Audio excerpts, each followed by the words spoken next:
right members in the House of Representatives because they believe that they rule the world and that their way is the best way and any other way takes the highway. And that's what we've been dealing with.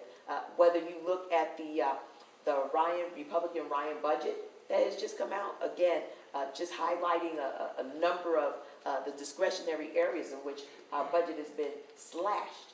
I mean, we can go from things like aid to women, infant, and children. We can go to food stamps. We can go to EPA standards. Everything that we need to really underpin and undergird our civil society is being dismantled. And how's that?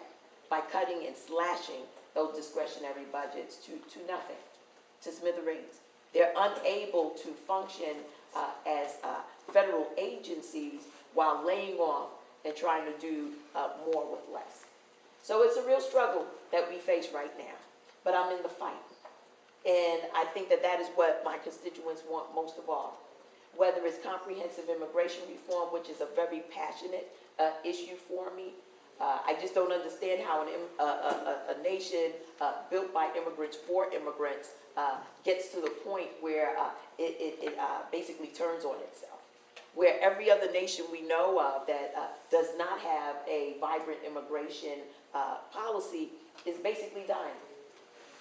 You know, we have a competitive advantage by having people who are here, who desire to be here, who desire to give their skill, their talent, their ability to the development of our communities and by extension our nation, yet there are those who just don't see the value in what they bring, notwithstanding their own immigrant heritage.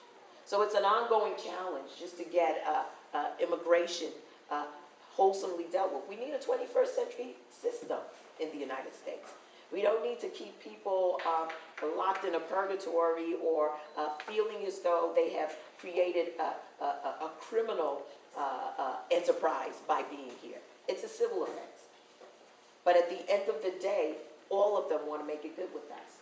And we do have the capability where criminal activity is concerned to weed out those who pose a real threat to us as Americans and those who really bolster us as Americans. And that's what I'm pushing for. I was fortunate to be in the House of Representatives when we did pass the DREAM Act. Unfortunately, the Senate didn't follow through on their end. We lost that by 6 votes. But again, it's activism. When the face of immigration is only Latino, well then people don't realize that how it means to all of us as Americans.